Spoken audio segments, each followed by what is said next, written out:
Assalamualaikum warahmatullahi wabarakatuh. Salam sejahtera untuk kita semua.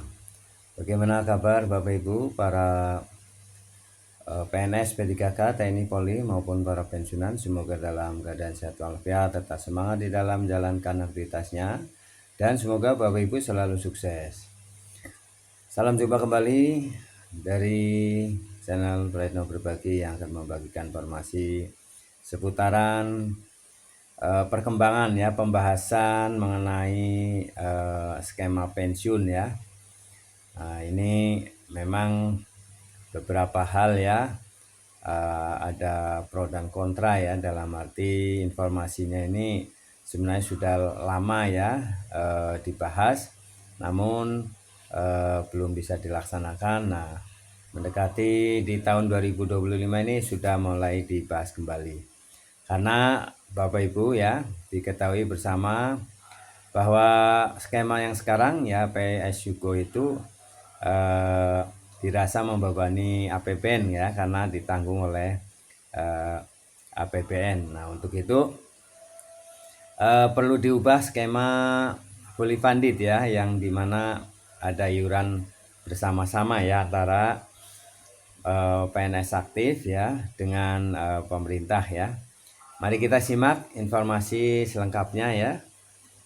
Silahkan. Betul nggak tadi saya sampaikan bahwa undang-undang ini diamanatkan untuk digantikan atau diubah atau diganti dengan peraturan pemerintah, yaitu diamanatkan dalam, kalau tadi di Undang-Undang 5 tahun 2014 sudah diamanatkan, dan di Undang-Undang 20 tahun 2023 juga diamanatkan dalam pasal 74, yaitu Undang-Undang 1169 dan peraturan pelaksana tetap berlaku sampai dengan ditetapkannya peraturan pemerintah yang mengatur mengenai program pensiun pegawai ASN.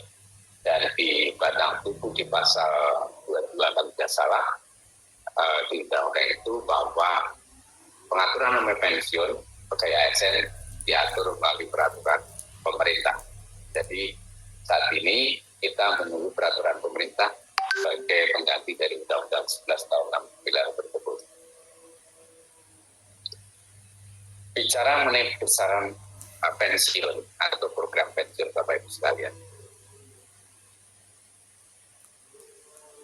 saat ini yang berlaku seperti yang tadi disampaikan oleh Prof. Budan, bahwa yang berjalan sistem pensiun kita saat ini adalah manfaat pasti atau defined benefit, di mana manfaat pensiun ini tidak didasarkan pada akumulasi dari iuran peserta, tetapi pada suatu rumusan tertentu yang ditetapkan di muka. Tadi disampaikan rumusannya adalah kalau pensiun PP itu maksimal 76%, hitungannya 2,5 kali masa kerja, 2,5% kali masa kerja. Jadi kalau masa kerjanya lebih dari 30 tahun, besaran pensiun pokoknya adalah 2,5 kali 30 berarti 75.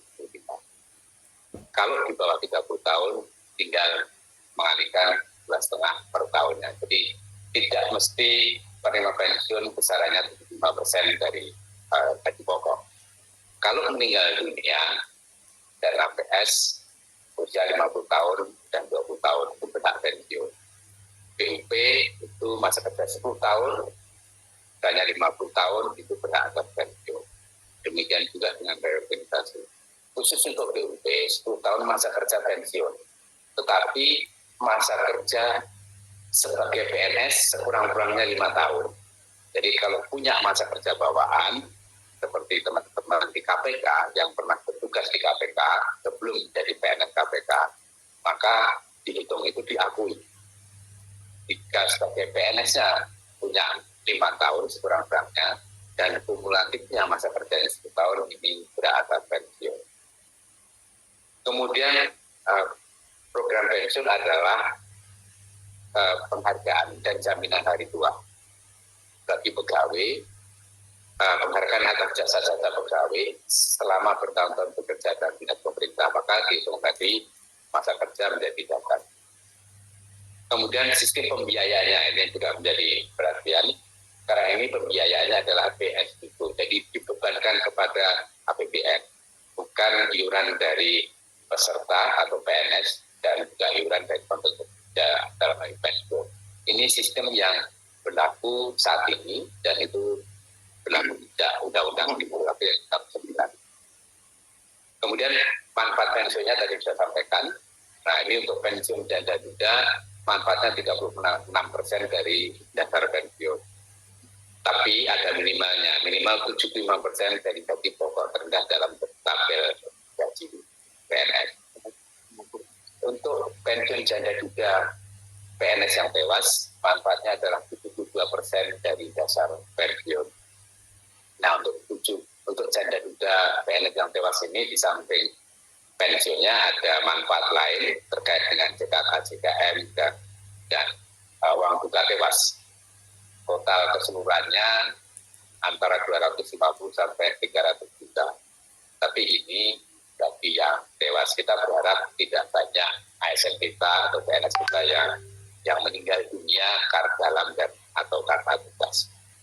Kemudian pensiun orang tua ini diberikan bagi PNS yang pensiun janda duda tewas yang tidak memiliki keluarga lagi, suami, istri ataupun anak, maka diberikan kepada orang tua pegawai yang meninggal tersebut. Permasalahan pensiun yang kita hadapi, Bapak Ibu sekalian, saat ini adalah usia harapan hidup masyarakat Indonesia itu semakin meningkat, termasuk pensiunan PNS. Maka jumlah penerima pensiun itu setiap tahun meningkat. Saat ini lebih dari 2,3 juta pensiunan. Gaji pensiunan tiap bulan itu dibebankan kepada atau dibayarkan oleh APBN, bukan beban ya, dibayarkan oleh APBN. Kalau beban itu seperti negatif, itu mohon maaf, tulisannya salah. Dibayarkan oleh APBN dengan pendekatan beban pensiun atau meningkat setiap tahun.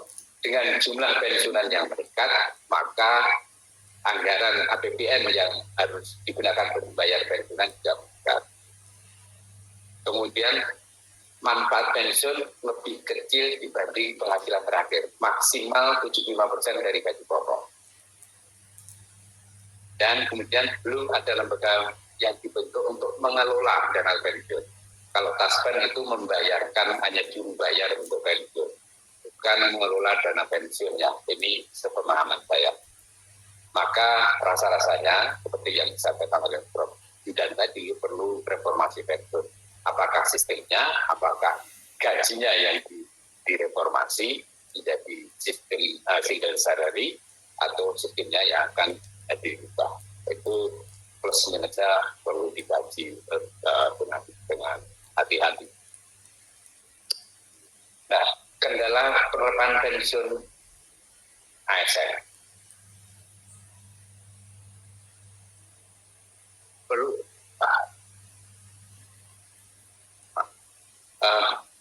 perlu kiranya tadi saya sampaikan bahwa perlu reformasi pensiun.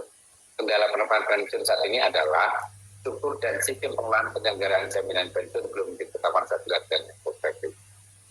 Pemerintah belum menetapkan besaran iuran pemerintah selaku pemberi kerja. Kalau sistemnya mau dirubah.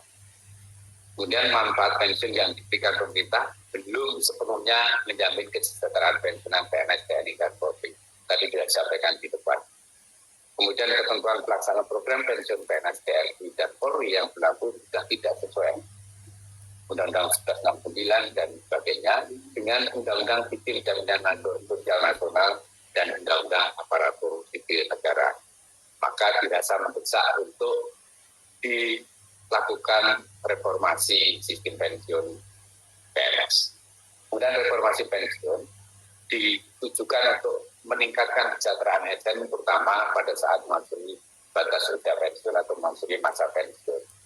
Sesuai dengan mandat Undang-Undang ASN yang ditetapkan, yang akan ditetapkan dengan RPP, jaminan pensiun dan jaminan hari tua.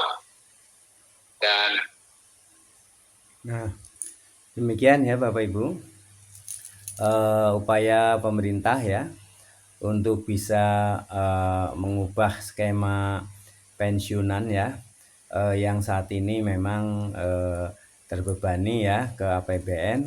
Nah, untuk itu pemerintah ya, dalam hal ini BKN juga ya, sudah mengajukan untuk reformasi pensiunan ya, agar bisa satu sisi tidak membebani APBN, satu sisi bisa mensejahterakan para pensiunan. Semoga ini bisa terlaksana dan semoga bisa ada jalan keluarnya ya, untuk bisa mengubah skema ini menjadi skema yang bisa mensejahterakan para pensiunan tetapi tidak membebani APBN. Terima kasih Bapak Ibu telah menyimak video ini hingga selesai. Semoga bermanfaat. Jangan lupa subscribe, like, isi komentarnya. Sampai jumpa kembali. Terima kasih. Assalamualaikum warahmatullahi wabarakatuh.